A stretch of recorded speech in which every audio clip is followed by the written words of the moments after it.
नमस्कार बंधुगण। आमे समस्ते रावण विषय जानिचु, किंतु आमे रावणर जन्म विषय से कौठु आसिले, तांकर पूर्व जन्म कौन एसब विषय आमको जना नहीं। चलंतु जानिबा आज रावणंकर जन्मर रहस्य विषय रे। अनेक दिन तले केकेय देश रे सत्यकेतु नाम जड़े धार्मिक ओ खूब प्रतापशाली राजा राजपण करुथिले। तांकर प्रतापभानु ओ अरिमर्दन नाम दुई गुणवान पुत्र थिले।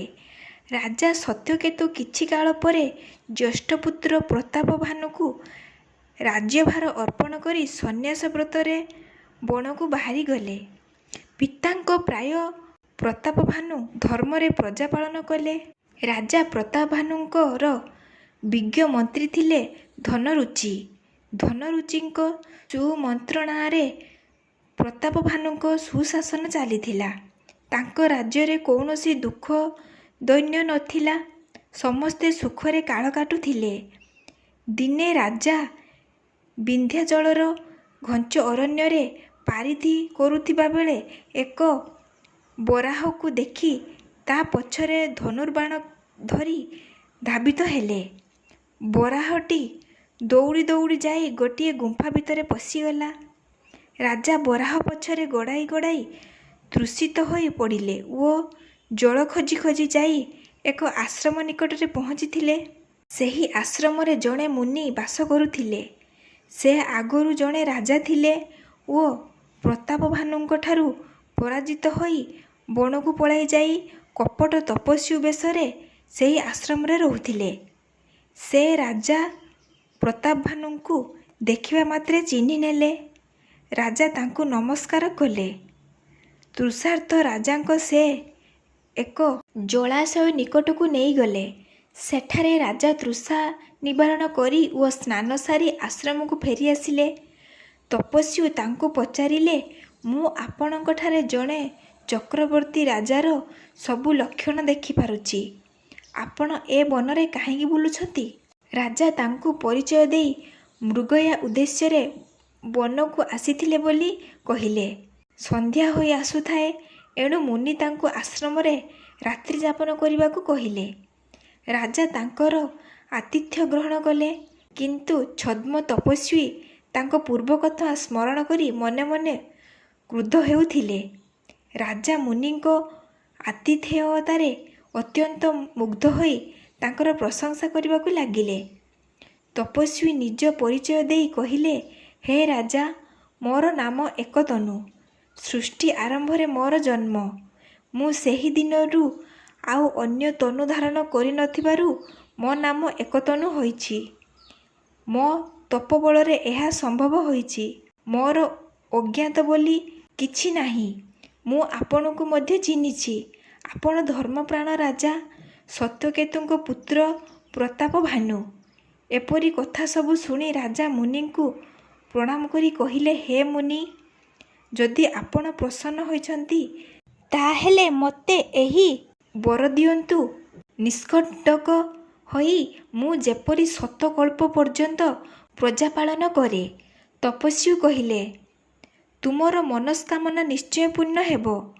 ब्राह्मणक अभिशाप बिना तुमर किछि क्षति हेबो नाही। राजा कहिले, ताहेले कृपा करी ब्राह्मण मानंकु बस करिवार उपाय आपण मते बताई दियंतु। तपस्वी कहिले, उपाय अछि। मु तुम नगर को गले जाई ताहा संभव हेबो।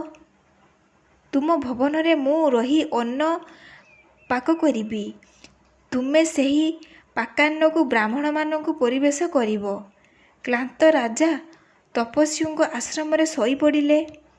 जेउ बराह को राजा छाड़ी देइथिले से थिला कालकेतु नामा एक राक्षस। प्रतापभानु ताकू पूर्वे परास्त करिथिले। कालकेतु एवं माया तपस्वी दुहे मिसी एही सबु योजना करिथिले। मायावी राक्षस राजा को निद्रित अवस्था नहीं तांको राजप्रसाद रे पहुँचाई देला।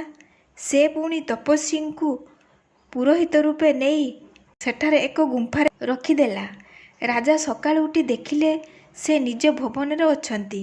ସେ ମାୟା ପୁରୋହିତଙ୍କୁ ଡାକି ତାଙ୍କ ସହ ବ୍ରାହ୍ମଣମାନଙ୍କୁ ଆପ୍ୟାୟିତ କରିବା ବ୍ୟବସ୍ଥା କଲେ। 1,00,000 ବ୍ରାହ୍ମଣ କୁଟୁମ୍ବଙ୍କ ସହିତ ନିମନ୍ତ୍ରିତ ହୋଇ ଆସିଲେ। ଏପଟେ ମାୟା ପୁରୋହିତ ବ୍ରାହ୍ମଣ ମାଂସ ଓ ପଶୁ ମାଂସରେ ବ୍ୟଞ୍ଜନ ପ୍ରସ୍ତୁତ କରିଥାନ୍ତି। ପଂକ୍ତି ଭୋଜନରେ ନିମନ୍ତ୍ରିତ ସବୁ ବ୍ରାହ୍ମଣମାନଙ୍କୁ ଭୋଜନ ରାଜା ପରଷି ଦେଲେ। ଏତିକିବେଳେ କାଳକେତୁ ରାକ୍ଷସଙ୍କର ମାୟା ବଳରେ ଆକାଶବାଣୀ ଶୁଭିଲା, ହେ ବ୍ରାହ୍ମଣମାନେ, ରାଜା ପରିବେଷଣ କରୁଥିବା ବ୍ୟଞ୍ଜନରେ ପଶୁ ଓ ବ୍ରାହ୍ମଣ ମାଂସ ମିଶିଛି। ଆକାଶବାଣୀ ଶୁଣି ବ୍ରାହ୍ମଣମାନେ ଆସନରୁ ଉଠିପଡ଼ି କ୍ରୁଦ୍ଧ ହୋଇ କହିଲେ, ରେ ମୂର୍ଖ ରାଜା, ତୁ ଆମମାନଙ୍କୁ ଭ୍ରଷ୍ଟ କରିବାକୁ ଇଚ୍ଛା କଲୁ? ତୁ ପରିବାର ସହ ଭ୍ରଷ୍ଟ ହୋଇଯାଅ। ତୋ କୂଳରେ ପାଣି ଦେବାପାଇଁ କେହି ନ ରହନ୍ତୁ। ରାଜା କାତର ହୋଇ ବ୍ରାହ୍ମଣମାନଙ୍କୁ ଯୋଡ଼ହସ୍ତରେ ପ୍ରାର୍ଥନା କରୁଛନ୍ତି। ଏହି ସମୟରେ ପୁଣି ଶୂନ୍ୟବାଣୀ ହେଲା, ହେ ବ୍ରାହ୍ମଣମାନେ, ରାଜାଙ୍କ କିଛି ଦୋଷ ନାହିଁ। ତୁମେ ବିନା ଦୋଷରେ ତାଙ୍କୁ ଶାପ ଦେଇଛ। ରାଜା ଆଶ୍ଚର୍ଯ୍ୟ ହୋଇ ଯାଇ ପାକଶାଳାରେ ପହଞ୍ଚି ଦେଖନ୍ତି ତ ସେଠାରେ ବ୍ୟଞ୍ଜନ ନାହିଁ କି ବ୍ୟଞ୍ଜନ ପ୍ରସ୍ତୁତକାରୀ ପୁରୋହିତ ନାହିଁ। ବ୍ରାହ୍ମଣମାନଙ୍କୁ ରାଜା ସମସ୍ତ ଘଟଣା କହିଲେ। ବ୍ରାହ୍ମଣଙ୍କ ଅଭିଶାପ କିନ୍ତୁ ଆଉ ଅନ୍ୟଥା ଯିବାର ନଥିଲା। ଏହି ସମୟରେ କାଳକେତୁ ଓ ଛଦ୍ମ ତପସ୍ୱୀ ବେଶ ଧାରୀ ରାଜା ପ୍ରତାପଭାନୁଙ୍କ ନଗର ଉପରେ ଭୀଷଣ ଆକ୍ରମଣ ଆରମ୍ଭ କରିଦେଲେ। ତୁମୁଳ ଯୁଦ୍ଧ ହେଲା ଓ ଯୁଦ୍ଧରେ ରାଜା ପ୍ରତାପଭାନୁ ସକୁଟୁମ୍ବେ ନିପାତ ହେଲେ। କୂଳରେ ଆଉ କେହି ରହିଲେ ନାହିଁ। ପରେ ସେହି ରାଜା ପ୍ରତାପଭାନୁ ରାବଣ ରୂପେ ଜନ୍ମ ହେଲେ। ଭାଇ ଅରିମର୍ଦ୍ଦନ ହେଲେ କୁମ୍ଭକର୍ଣ୍ଣ। ତାଙ୍କ ପରିବାରରେ ସମସ୍ତେ ଦଶାନନର ପରିବାରରେ ଜନ୍ମ ହେଲେ। ମନ୍ତ୍ରୀ ଧର୍ମରୁଚି ହେଲେ ବିଭୀଷଣ। ଶ୍ରୀରାମଚରିତ ମାନସରେ ରାବଣର ଏହି କାହାଣୀ ମହର୍ଷି ଯାଜ୍ଞବଲ୍କ୍ୟ ଭରଦ୍ୱାଜଙ୍କୁ ଶୁଣାଇ କହିଲେ, ବିଧାତା ଯାହାକୁ ବାମ ହୁଏ ତାହାପାଇଁ ଧୂଳି ମଧ୍ୟ ମେରୁ ସମାନ ହୋଇଯାଏ। ପିତା ଯମ ସମାନ ଭୟଙ୍କର ହୋଇଯାଆନ୍ତି ଓ ଦଉଡ଼ି ମଧ୍ୟ ସର୍ପ ସମାନ ହୋଇଯାଏ। ସନ୍ଥ ତୁଳସୀଦାସଙ୍କ ଭାଷାରେ ଭରଦ୍ୱାଜ ଶୂନୁ ଯାହି ଯବ ହୋଇ ବିଧାତା ବାମ, ଧୂରି ମେରୁ ସମ ଜନକ ଯମ, ବ୍ୟାଲ ସମ ଦାମ।